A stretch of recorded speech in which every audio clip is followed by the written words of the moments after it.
नमस्कार मित्रों, आज मैं सभी परिवार वालों के लिए एक बात कहना चाहूँगा कि जिस माता के पेट में गर्भपात जैसे कि 2 महीने 3 महीने या कुछ का बच्चा ऐसा मर गया हो या कभी भी या पूरे समय पर ही जन्म ले लिया हो, उस पर भी अगर जो ऐसी बात है और उसका पेट साफ़ करना है तो उसको और दर्द से भी राहत दिलाना है, तो उससे सबसे अच्छा एक अचूक उपाय बताने वाला हूँ।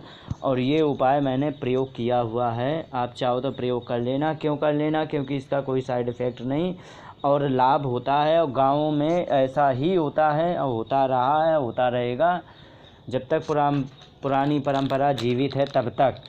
तो इसमें क्या होता है कि मैं अपनी बात बता दूं। हमारी पत्नी थी, तो उसको क्या हुआ कि 1 महीने का बच्चा आया और वो किस कारणवश वो नष्ट हो गया, गर्मी की वजह से या किसी कारणवश से, मुझे कोई पता नहीं है।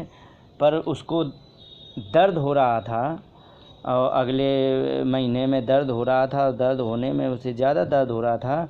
तो इतनी परेशान, बहुत परेशान मैं थोड़ा दूर था, तो फ़ोन आया कि पेट में बहुत भयंकर दर्द हो रही है, कोई उपाय करो। तो मैंने उससे पूछा कि आखिर बात क्या है। तो कही कि खून ऐसा निकल रहा है और दर्द हो रहा है भयंकर, ऐसा कभी हुआ नहीं, ऐसा तो बच्चा के जन्म लेने पर ही होता है। और उसने बताया मुझे, तो मैं समझ गया कि इसको समस्या है, पेट गड़बड़ हो गया। तो फिर मैंने उसको क्या किया कि आधा कप गर्म पानी किया, आधा कप या 1 कप कोई बात नहीं, उससे कर लो। और गर्म पानी किया, और गर्म पानी करने के बाद उसमें मैंने 1 चम्मच घी डाला और उसको चाय की तरह गुनगुना पिला दिया। पिलाने के बाद चूँकि ये दर्द हो ही रहा था, तो इतनी जल्दी असर नहीं करेगा, घंटा 2 घंटा लग जाते हैं इसमें, क्योंकि ये अंदर काम करेगा। इसका काम है कि सफाई कर देना, और पेट की सफाई होते ही सारा दर्द ख़त्म हो जाएगा, इसमें कोई संदेह नहीं है। और वो जो कचरा होता है वही दर्द देता है, तो वो दर्द के कारण, वो कचरे के कारण दर्द हो रहा था, भयंकर दर्द हो रहा था, उसने बताया बहुत ज़्यादा। तो मैंने उसको ऐसा कर दिया। करने के बाद हमारा दिमाग ख़राब हो गया, अब मैं करूं तो क्या करूं। तो फिर कहा कि भाई डॉक्टर के पास ले जाओ, डॉक्टर के पास ले जाओ। तो 2 बज गए थे, तो मैं गया डॉक्टर के पास। तो पास में ही अस्पताल था, वो सरकारी था, और मैं गया डॉक्टर के पास। तो वहाँ जा कर के कहा, तो कही कि इस समय तो सब छुट्टी हो गई है। तो फिर मैंने कहा क्या होना चाहिए।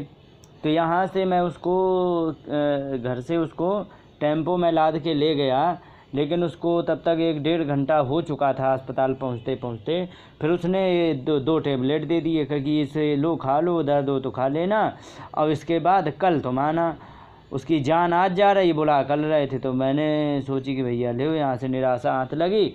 तो फिर वो थोड़ी देर वहीं बैठे रहे, तो उसको दर्द में आराम मिला, इतना आराम मिल गया कि जो चल नहीं पाती थी, चलने लायक नहीं थी, बहुत परेशान थी। तो उसको वहाँ से मैं पैदल ले आया, बड़े आसानी से आ गई, लेकिन उसको दर्द हल्का हल्का बना रहा। तो उसको फिर मैंने उसको 1-2 बार दिया, तो 2-3 बार देने से उसका पूरा, लेकिन जब लौट के आया अस्पताल से, तब उसने बताया कि हमारे पेट से खून के बड़े बड़े कतरे जैसे निकले हैं, मोटे मोटे। तो मतलब क्या है कि वो जो था वही, मतलब जो कचरा था एकदम उसने आते ही साफ़ हो गए। जो ही साफ़ हो गया, सो उसे बहुत बड़ा आराम मिला, और आराम मिलने से उसको लाभ हुआ। तो इसलिए ऐसी किसी को समस्या यदि आ जाए, तो आपसे निवेदन है कि उसको कुछ मत करना। उसको सबसे पहले तो पानी को उबालना, उसी में घी डाल देना, उसको चाय की तरह पिला देना।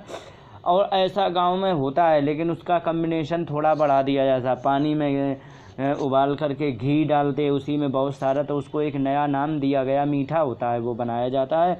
उसको एक नाम देते हैं, जाने क्या कहते हैं, हरीरा शायद, कानपुर जालौन माने ये मध्य उत्तर प्रदेश में हरीरा नाम शब्द से कहते हैं। बाकी अपने अपने वे हैं, हरा हरा होता है, और उसको काफ़ी काजू मखाने डाले जाते हैं। तो उसमें घी ज़रूर होता है, क्योंकि घी जो होता है वो क्लीनिंग एजेंट होता है।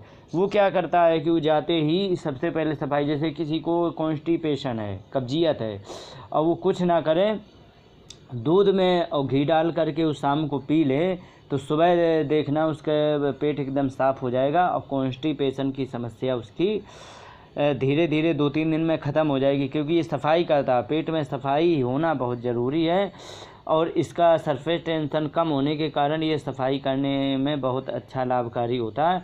तो इसलिए इस प्रकार से यदि चाहें तो कोई भी अपना इलाज बड़े आसानी से घर में कर सकता है और बड़े आसानी से इसका उपाय हो जाता है। इन्हीं शब्दों के साथ बात को विराम देते हुए नमस्कार, जय हिंद।